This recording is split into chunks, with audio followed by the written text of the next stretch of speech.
The wind had already picked up by the time I crossed the Maryland state line, rattling the highway signs and shaking the last stubborn leaves from the trees. Thanksgiving traffic was thick but steady, car after car packed with families heading somewhere warm and familiar. I kept thinking how normal everything looked, how deceptively safe. If anyone had told me that the holiday would end the way it did, with police tape, interviews, and days of nightmares, I never would have believed them. My destination was my older sister's house near rural Hanover, Pennsylvania. She and her husband had bought an old farmhouse the previous summer, and this was supposed to be our first Thanksgiving there. She'd been excited for weeks, sending photos of the long wooden table she'd refinished, the string lights she'd hung around the porch, and the turkey recipe she swore was going to change our family Thanksgiving forever. I wanted to be excited for her, but something about that house always rubbed me wrong. It sat too far from the road, tucked between two dense lines of woods, the kind of place where you could scream and no one would hear. By the time I pulled into her gravel driveway, the sky was a bruised purple. The trees swayed violently, bending as though something massive was pushing through them. The house glowed warm from the inside, though, and that eased some of my tension. Kids, silhouettes darted past windows. Music drifted from the kitchen, one of those old Bing Crosby holiday playlists my sister loved. She flung the door open before I even knocked. "There you are," she shouted, hugging me so hard I dropped my overnight bag. "We thought you got stuck in traffic." "I did," I said, stepping inside. "Feels like a storm's coming." She shrugged it off. "The weather app says just wind. Come on, everyone's already here." The house was crowded, loud, and warm enough that my glasses fogged when I walked in. Cousins I hadn't seen in years, aunts with too strong perfume, my parents debating football with my brother-in-law. It should have felt comforting. It should have felt like the beginning of a great holiday. But beneath all the noise and warmth, something was off. It wasn't the house exactly, though the place was old, with slanted floors and creaking vents. It was the feeling. Like someone else was there, watching, listening from the corners of each room. I brushed it off. Holidays always messed with my anxiety. The first real sign that something was wrong happened around midnight. Most people had gone to bed, stomachs full of pie and turkey prep samples. My brother-in-law and I were the last ones awake, trying to fix the ancient furnace in the basement because the temperature was suddenly plummeting. The cold hit out of nowhere, like someone had opened every window at once. "I don't get it," he muttered, shining a flashlight into the open furnace. "This thing's old, yeah, but it was working fine this morning." I rubbed my arms, shivering, my breath fogged in the air. "Could be the wind messing with something," I said, though I didn't believe it. Something clattered behind us, metal on concrete. We both spun around. A wrench lay on the floor, but neither of us had touched it. "Maybe it fell off the shelf," he said quickly, even though the shelf was 3 feet away. We locked eyes. Neither of us wanted to admit what we both felt, that something else was down there with us. We finished what we could with the furnace and got out fast, closing the basement door behind us. Even after the heat kicked back on, the cold lingered in the house longer than it should have. The next day, Thanksgiving morning, started out fine. The kitchen was chaos. The kids were hyper. The smell of turkey filled every room. Normal. Completely normal. Then my nephew, Noah, 10 years old, curious about everything, came running into the kitchen, holding something in both hands. "Look what I found." My sister wiped her hands on a towel and turned. "What is it, buddy?" He opened his fingers slowly. Inside his palm sat a small, round wooden carving. It looked old. Very old. Darkened with age, the edges worn smooth. It might have been a face once, though the features were crude. 2 hollow eyes, a long mouth carved in a jagged line. My sister frowned. "Where did you get that?" "In the woods," he said proudly, "behind the shed." My brother-in-law shot him a look. "I told you not to go into the woods alone." "But it was right on the edge," Noah said quickly. "And there were more. A whole bunch, like somebody left them there." Everyone exchanged glances. The adults tried to play it off. Old property, old junk, maybe an old native carving left by a previous owner. But I saw my sister's expression shift, worry tightening her jaw. She took the carving and set it on the counter like it might bite. That night, after the feast was done and everyone had fallen into food comas, I went outside for some air. The wind had died, leaving an eerie stillness. The sky was clear but moonless, the woods a black wall around the property. I shouldn't have gone near the shed.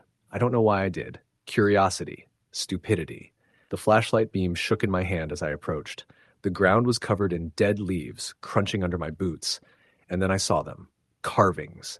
Dozens, lined up in front of the shed. Every one of them with the same hollow eyes, the same jagged mouth. Some were crooked, some half-buried, all of them facing the house. A branch cracked behind me, loud, sharp. I spun around, shining the flashlight into the trees. Nothing, but the feeling hit me like ice water. Not alone. Being watched. Something was hiding in the tree line. Following the beam of the flashlight, keeping perfectly still, I backed away slowly. When I reached the porch, I turned and bolted inside, slamming the door behind me. That night, no one slept well. The house felt too cold, even with the furnace running full blast. The walls creaked constantly. Soft tapping sounds came from the ceiling, then the walls like tiny fingers running along the plaster. At one point around 3 a.m., a scream ripped through the hallway. Everyone jumped out of their rooms, hearts pounding. It was my cousin Amelia. She was frozen at the window in the guest bedroom, trembling violently, pointing at the glass. Something was out there, she whispered, looking in at me. My brother-in-law examined the frost-covered window, and then he saw the marks. Not fingerprints, not animal prints, scratches. Thin, deep scratches across the entire pane, dragged downward like claws. No one went back to sleep. The morning after Thanksgiving, half the family wanted to leave. My sister begged everyone to stay until after breakfast. She blamed the stress of hosting, the old house noises, the wind, but her hands shook as she poured coffee and she kept glancing at the windows. It was sometime around 9 when Noah went missing. One minute he was building Lego towers in the living room. The next minute he was gone. We tore through the house calling his name. Checked closets, crawl spaces, the basement, the attic. Nothing. I ran outside, panic tightening my chest. "Noah!" I shouted toward the woods. A faint, high-pitched cry floated back. My blood turned to ice. We sprinted toward the tree line. The woods were darker than they should have been, branches forming tangled shadows, and there he was, standing 20 feet in, staring blankly ahead. I grabbed him, shaking. "Noah, what are you doing out here?" He blinked slowly, as if waking up. "It called me," he whispered. "What called you?" He raised a shaky hand and pointed deeper into the woods. There. A shape moved between the trees. Humanoid, but wrong. Too tall, too thin, its limbs bending at unnatural angles. And its head. God! It was wearing one of the wooden carvings like a mask, a jagged mouth, hollow eyes. It stepped closer. My voice broke. "Run!" We bolted back to the house, Noah over my shoulder, branches whipping against my legs. Behind us, leaves crunched with rapid steps. Too fast to be human, too heavy to be an animal. My brother-in-law threw open the back door, dragging us inside, slamming it behind us. He locked it and shoved a chair under the handle. The kids were screaming, people crying, my sister shaking uncontrollably. The footsteps circled the house. Slow. Deliberate. Scratching against the siding, testing the windows, pressing against the doors. It lasted hours. When the police finally arrived, the noises stopped instantly. The officers searched the woods, found nothing, and chalked the footsteps up to panic, wind, or an animal. But the carvings? Gone.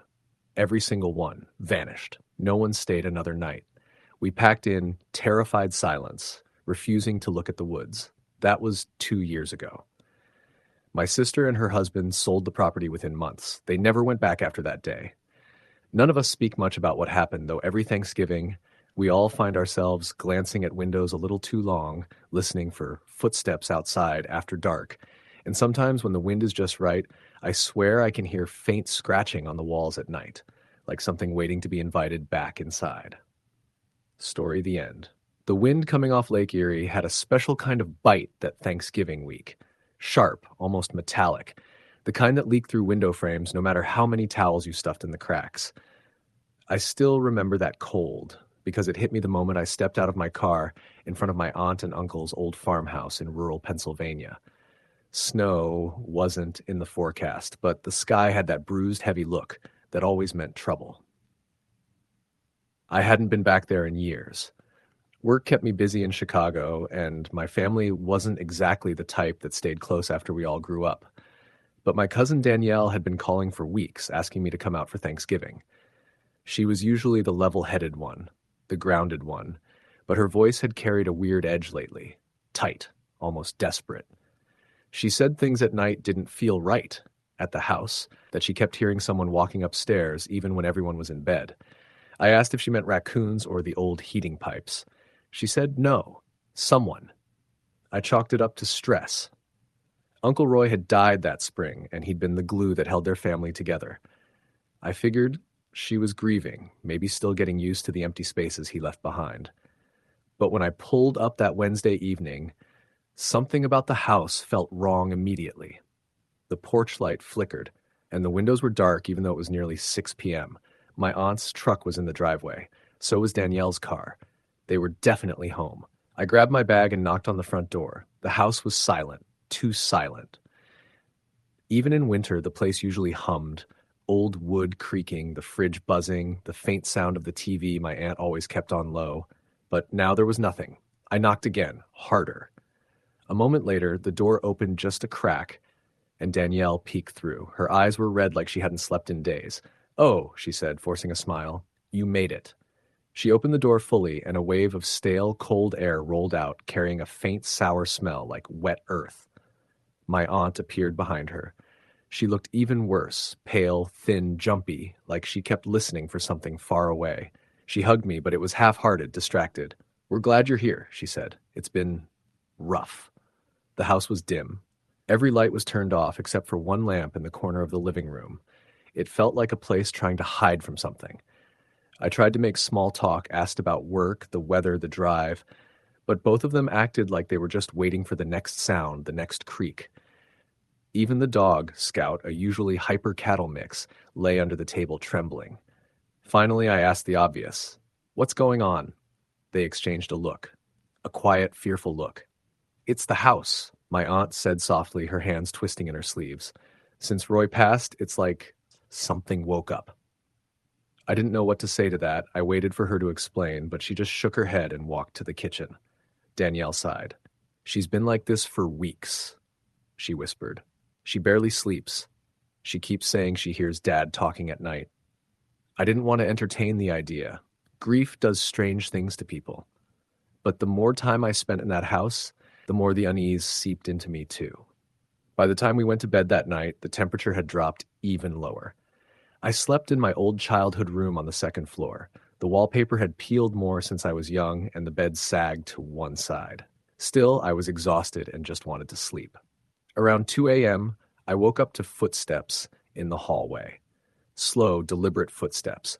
At first, I thought it was Danielle going to the bathroom, but the steps were too heavy, too slow, too even. I sat up, listening. The footsteps stopped outside my door. I held my breath. "Danielle?" I whispered. Silence. Then the floorboards creaked, as though someone leaned their full weight against the door. I reached over and turned on the lamp. The glow felt thin and weak against the darkness, pressing in from the hallway. The creaking stopped. For a long moment, there was nothing. Then the footsteps moved again, away from my room, down the hall toward the master bedroom where my aunt slept. I opened my door and peeked out. The hallway was empty, but the air felt charged, like someone had just walked through. The rest of the night, sleep never found me again. The next morning, Thanksgiving Day, the sky was a dull slate gray. My aunt was already up, cooking in the kitchen. She moved mechanically, like she was forcing herself to go through the motions. Danielle hovered nearby, trying to help. I told them what I heard. Neither looked surprised.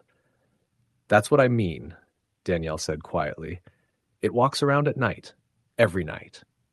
My aunt's hands shook. "Your uncle used to walk the halls when he couldn't sleep. I think he's still here." I didn't know how to respond without sounding dismissive.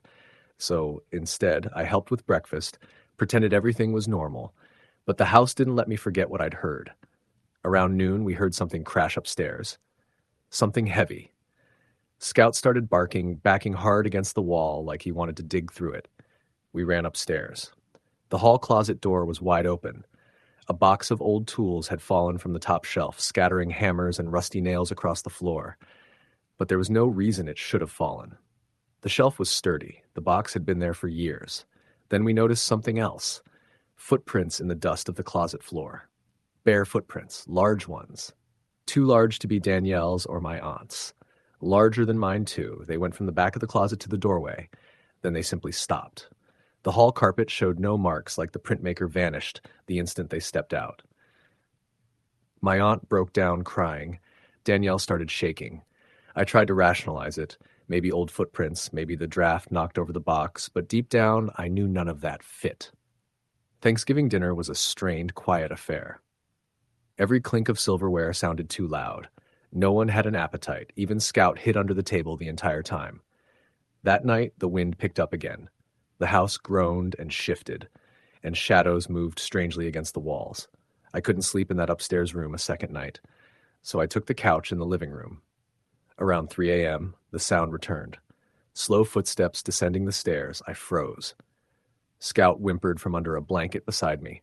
The footsteps reached the bottom and stopped directly in front of the couch. I felt a weight in the air, a pressure, thick and cold, like standing in front of an open freezer door. I didn't breathe. I didn't dare. The TV screen, turned off, reflected just enough light from the window that I could see the outline of the room. And in the reflection, for one impossible second, I saw a shape standing inches from me. Tall, broad-shouldered, head tilted like it was studying me. I blinked, and the reflection was empty. But the footsteps continued, moving away toward the kitchen. I sat up slowly, every hair on my arms raised. Scout growled low. The kitchen door creaked open. Then a sound I will never forget, my aunt's voice from upstairs, shouting, "Roy? Roy?" She ran downstairs in her robe. Danielle followed, panicked. We all stood in the kitchen doorway. The back door was open. Cold wind whipped into the room, scattering napkins and shaking the hanging pans. The door's deadbolt was still locked from the inside, but the door itself was wide open. Outside, in the fresh layer of thin snow, were footprints. Bare footprints, leading away from the house. My aunt bolted outside, calling her husband's name.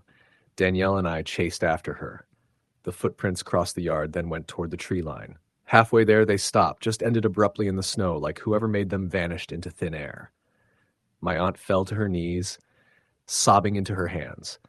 We got her back inside and called the sheriff. He searched the yard, the woods, the entire property. He asked if anyone might be playing a prank, if we'd had trespassers or stalkers. None of us had answers. He didn't find anything. He left around dawn, giving us a quiet warning to keep our doors locked and call again if anything else happened. But the house had one more horror left in it. Late that morning, while my aunt was resting and the sheriff was gone, Danielle found something under the stairs in the basement, an old journal, my uncle's handwriting. But the entries were wrong. They weren't dated before he died. They were dated after, weeks after. They described footsteps he heard at night, cold spots in the hall, a feeling that something was watching him from the master bedroom doorway. His last entry said, "It walks like me. It knows the house, but it's not me." We left that day. My aunt moved in with Danielle a week later. The farmhouse was put up for sale in January. Last I heard, no one has bought it. Anyone who comes to look at the place never stays long. Sometimes late at night, my phone rings once with no caller ID. When I answer, there's nothing but quiet breathing. Heavy. Slow. Too slow to be human. I don't tell my aunt or Danielle. They deserve peace after what they went through. But I know what I heard. The same heavy footsteps that walked the halls that Thanksgiving, the same presence reflected in the TV screen, the same thing that left footprints in the snow, and deep down, I know it didn't stay in that house. Something followed us. Something that wears a man's footsteps like a mask. Story the end. The first thing that jolted me awake that Thanksgiving morning was the sound of the wind beating against the thin windows of my Aunt Carol's house. Her place sat at the edge of a small, wooded town in northern Pennsylvania, the kind of place where the nearest gas station was 10 miles away and the trees were thicker than the population. I had arrived the night before after a long drive from Ohio, exhausted enough not to notice how unnaturally still the woods had seemed, or how the house looked, swallowed by the dark. It was the first time the family was gathering since Uncle Don passed suddenly that spring, and everyone felt obligated to show up. Even me.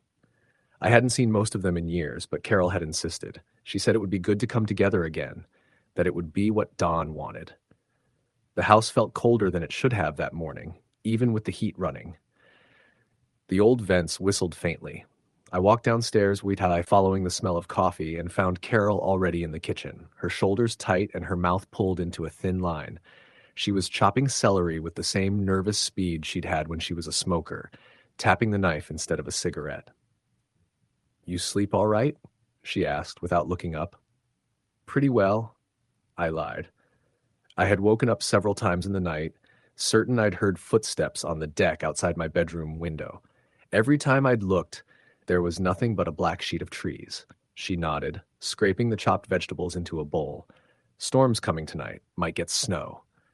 I glanced at the window. The sky was a pale gray, the kind that made midday feel like dusk. "Everyone's still making it?" "They said so," Carol said, but her voice lacked confidence. By noon, the rest of the family had arrived. My cousins, my brother, our parents, filling the house with louder voices and forced laughter. But beneath the surface, something was off. Everyone was skittish. Every creak of the house made someone turn their head. It wasn't just Don's absence haunting the rooms, it was something else.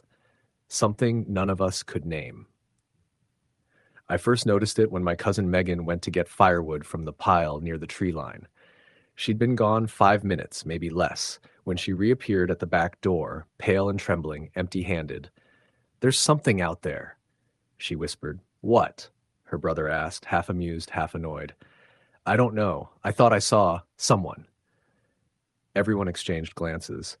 This wasn't exactly a crime-ridden town, but the woods could play tricks on the mind. We tried to laugh it off, but Megan refused to go back outside. She didn't even want to sit near the windows after that. Dinner prep continued, though the energy wasn't the same. Even the smells, roasting turkey, cinnamon, stuffing, felt duller than usual, like the air smothered them.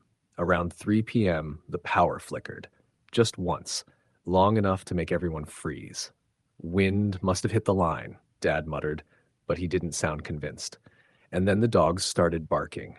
Carol had 2 older labs who almost never barked at anything, but suddenly they were at the front door, teeth bared, growling in a way I'd never heard from them before.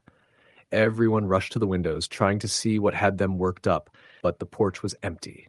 The path was empty. The woods were still. Too still. "Maybe a deer," my mom suggested, though her voice trembled. Carol pulled the dogs back and shut them in the laundry room. The barking didn't stop. By the time the sun began to set, an uneasy silence had settled over the house. We sat at the long wooden table, passing dishes with mechanical smiles, pretending everything was normal. But every now and then, someone would glance toward the window beside the table, the one facing the woods. I avoided it entirely. I didn't want to look and accidentally see something staring back. Halfway through dinner, it happened again. A sharp thump at the side of the house, loud enough that the dishes rattled. Everyone froze. Carol put her fork down slowly. "No one go outside," she said. We waited, listening. The only sounds were our breaths and the wind scraping against the siding. "I'm sure it was just a branch," my father began. Then another thump, this one directly against the dining room wall. My brother stood up. "Okay, I'm checking." "No, you're not," Carol snapped, grabbing his arm. "Something's out there." Something. Not someone. Before anyone could argue, the dogs began to howl, a long, mournful sound that vibrated through the house. A cold shiver ran down my spine. Dogs didn't howl like that unless they sensed something wrong. Something dangerous. The lights flickered again, and this time they went out. Pitch black. Someone screamed. Maybe Megan, maybe me, and chairs scraped the floor as we scrambled to find each other. The only light was from my dad's phone flashlight shaking in his hand. "Everyone stay together," he said, but the quiver in his voice told me he was terrified. The temperature dropped sharply, like a window had been thrown open somewhere. My breath puffed in the air. I clutched the back of a chair, fighting the instinct to run. Then came the footsteps, slow, heavy, circling the house, not animal-like, deliberate, measured, human. Carol grabbed my arm so hard her nails dug into my skin. I could hear her breathing fast, shallow. My dad whispered, "We're calling the police." But he had no signal. None of us did. The storm clouds had swallowed everything. The footsteps stopped at the front door. The dogs went silent. A soft scraping sound began, like nails dragging down wood. It moved across the door, pausing near the handle. My father held his phone up, lighting the entrance, but all we saw was the inside of our own fear-reflected faces. Then the handle turned, slowly. My mom gasped and stumbled backward, knocking into a chair. The handle turned again, harder this time. Rattling. Someone or something was trying to get in, Carol whispered, voice barely audible. The deadbolt's locked, right? Dad nodded, but his eyes were wide. He wasn't sure. None of us were. The rattling stopped. Silence. We stayed frozen like that for what felt like an hour, though it was probably less than a minute. Then came the knock. A single knock. Firm, but wrong somehow. It didn't sound like knuckles, more like bone hitting wood. My stomach twisted. "Who's there?" Dad called hoarsely. No answer. Another knock. This one harder. Then another. Faster. Then dozens all at once. From every side of the house, the walls shuddered under the assault. It was like being inside a drum. Megan screamed. Someone else cried. The dogs began barking frantically again from the laundry room. "We have to get to the basement," my brother shouted. "No," Carol hissed. "No windows down there. If something happens, we're trapped." Something slammed against the back door. Hard enough that the glass cracked. We were out of time. My dad grabbed a fireplace poker, the only real weapon we had, and motioned toward the hallway. "We're getting out the front. Staying here is worse." We moved as a single terrified mass, clinging to one another as the house was pounded from all sides. The front door shook violently as we approached it. Dad unlatched the deadbolt with trembling fingers. "On 3, he whispered. 1, 2. Before he reached 3, the pounding stopped. Every noise ceased. The house became impossibly still. Dad hesitated. "Maybe it's—" The window next to the door exploded inward. Shards of glass flew through the air. We screamed and ducked. The wind howled through the opening, but I saw something, a shape, something tall, moving past the shattered frame into the darkness outside. Dad threw the door open. "Go!" We ran into the freezing night, slipping on patches of early frost. The woods loomed ahead, but none of us cared. We just needed to get away from that house. Behind us, the pounding started again, this time from inside the house. The walls shook as if something enormous was slamming into them. We ran toward the cars parked along the gravel driveway, but Megan's voice broke into a sob. "The keys! They're inside!" None of us had them. Carol had left hers on the kitchen counter. We were stranded. My dad shouted, "To the road! Someone will come by!" But as we reached the end of the driveway, something moved in the trees ahead, a tall, thin silhouette standing just beyond the reach of the weak moonlight. We froze. "Back to the house," my mom whispered. "No," my brother said, voice breaking. "No, no, no." Another figure appeared to the left, then another. They stood motionless, impossibly still. Watching. Waiting. Carol began praying under her breath. We huddled together, trapped between the house and whatever lurked in the woods. The cold gnawed at our lungs. I could hear someone crying softly. Maybe me, maybe all of us. Then, as if answering some unheard signal, the figures slowly stepped back into the darkness and vanished. Just like that. The woods were empty again. We didn't wait. We ran. Down the long dirt road toward town, slipping, stumbling, gasping for breath, expecting something to grab us at any second. No one spoke. No one looked back. It took nearly an hour to reach the first house on the outskirts of town. The older couple who lived there let us in without question once they saw our faces. They called the police. When officers arrived and went to check Carol's house, they found the place torn apart. Doors shattered, furniture overturned, deep gouges in the walls like something had clawed through them. But there were no footprints in the snow-dusted ground, no tire marks, no sign of any intruder, human or animal, just destruction. And the dogs, both gone. No one ever figured out what happened that night.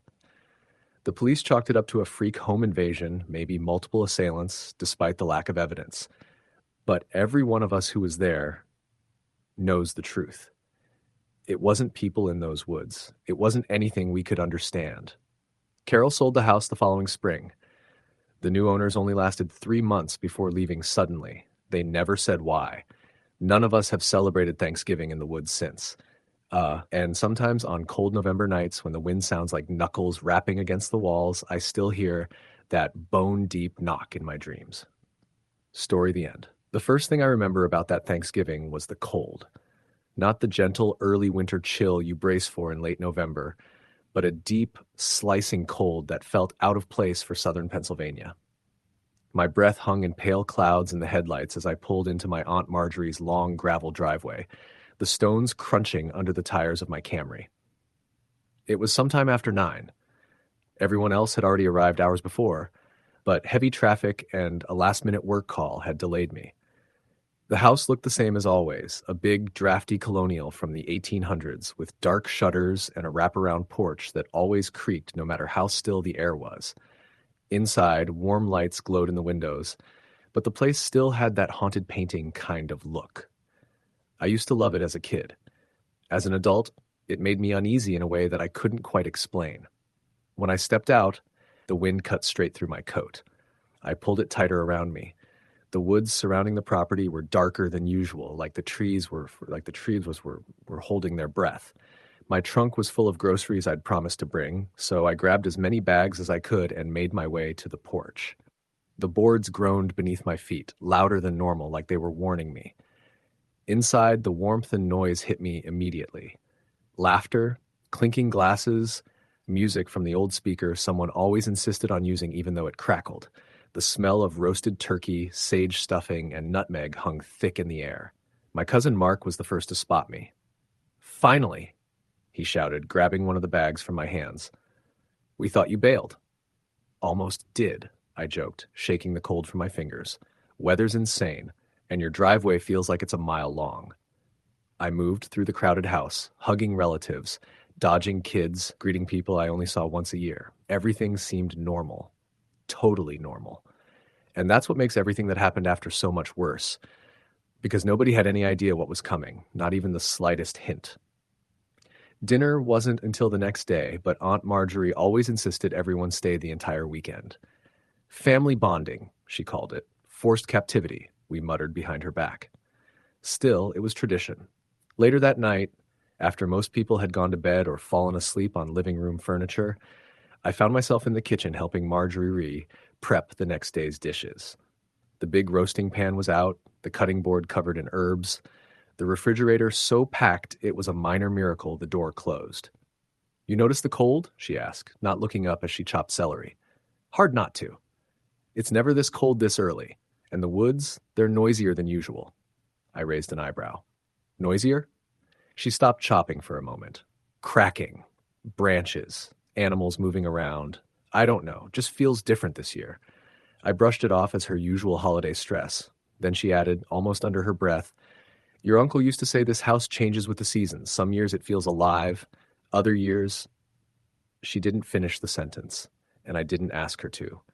The next morning, Thanksgiving Day, started normally enough. Kids running around before sunrise. The men pretending to watch football, but really just napping in chairs. Marjorie obsessively opening and closing the oven. Smells drifting through the house strong enough to wake the dead.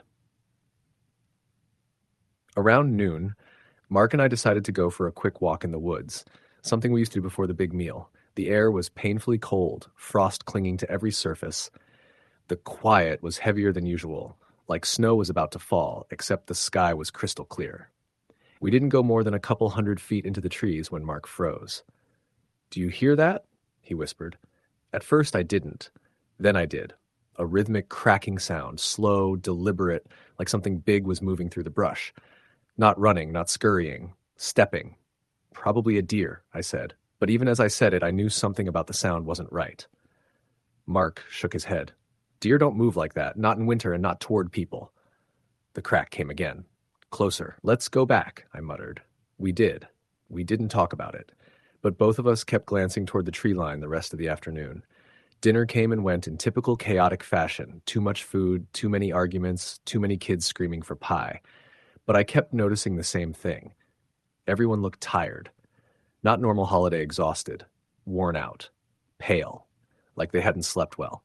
When the sun set, the temperature plummeted so fast the windows frosted over. For the first time in years, Marjorie lit a fire in the old stone fireplace. But instead of comforting the room, the flames cast strange shadows across the walls, like the shapes were moving independently from the fire. After dinner, people started disappearing to their rooms earlier than usual. I wasn't tired, so I stayed in the living room, scrolling on my phone while the last guests trickled off to bed. Around midnight, the fire burned low, and the room grew dim. That's when I heard it, A thud from upstairs, not a footstep, a heavy drop, then another, then a scream, high-pitched, short, cut off abruptly. I ran toward the stairs at the same time several others threw open their doors. Mark met me at the landing, his face white as chalk. "That came from Jamie's room," he said. "Jamie was our little cousin, 11. I pushed past him, heart thundering as I threw open the door to her room. She was sitting upright in bed, crying hysterically, pointing at the wall. "What happened?" I asked, kneeling beside her. She just kept pointing. The wall looked normal, old wallpaper, faded flowers, peeling corners. Then she whispered, "It was inside." "What was inside?" "The wall," she sobbed. "Something was in the wall. Scratching. Then it started pushing. It pushed the wall." I put my hand on the wallpaper. It was ice cold, much colder than the rest of the room. We calmed her down, moved her to her parents' room, and everyone tried to rationalize it. Old pipes, mice, the cold settling into the house. But I saw the way the adults exchanged glances. Something wasn't right. Mark pulled me aside. "Remember the woods?" Before I could answer, another sound echoed through the house. This time from downstairs. A dragging sound, long, slow, like something heavy being pulled across the floor. We followed the noise to the dining room. The table had been moved several feet, chairs toppled, the tablecloth half ripped off. But there was no one in the room, no footprints in the thin layer of frost that somehow had crept across the hardwood floor. "What the hell?" Mark whispered. Aunt Marjorie appeared in the doorway, trembling. "It's the house," she said weakly. "I told you. Some years." The dragging came again, this time from the kitchen. We moved as a group, slowly, unwillingly. The kitchen lights flickered as we entered. The back door was wide open, swinging slightly in the wind. Frost clung to every cabinet, every surface, every pan, like winter had seeped inside. And on the floor leading out the door was a trail. Not footprints, not animal tracks, something long, wide, like something had slithered out. Marjorie covered her mouth. "It hasn't happened in years," she whispered. "What hasn't?" I snapped, spinning toward her. She hesitated. "Your uncle?" "Before he passed, he said something lived in these woods long before this house was built. Something that comes with the extreme cold, when the seasons shift too suddenly. He said sometimes it tries to come inside, and sometimes—" She didn't continue. The wind howled through the open door, freezing our breath. Then we heard it, a screech. Not human, not animal, something primal and furious from the tree line. The sound paralyzed all of us for a moment. Then Mark shouted, "Close the door." I slammed it shut, locking the bolt, but the screech came again, closer. And then the pounding started. The entire door shook, once, twice, again. Harder each time. We backed away, huddled together. Someone screamed, someone prayed. Then the pounding stopped. Silence. The wind outside died completely. The house grew so still it felt like the air had stopped moving. The lights flickered again, then steadied. No one spoke. No one breathed. Minutes passed. Finally, Marjorie whispered, "It's gone." But I wasn't convinced. None of us were. We stayed together in the living room until sunrise, no one daring to sleep. And when the morning finally came, warm light filling the house, it felt like waking from a nightmare. The frost melted. The house creaked normally again. When we checked the yard, there were no footprints, no drag marks, no evidence the creature, or whatever it was, had been there at all, except for the back door's deep dents, wood splintered where something had struck it with immense force. We didn't stay for leftover turkey. We didn't stay for dessert or photos or traditions. Everyone packed their things in record time. As I drove away, I glanced at the house in my rearview mirror. The morning sun made it look peaceful. Innocent. Exactly how it looked every Thanksgiving of my childhood. But I knew what lived in those woods now. And I knew it wasn't gone. Just waiting for the next sudden cold. Waiting for the next family gathering. Waiting for a reason to come inside again. Story the end.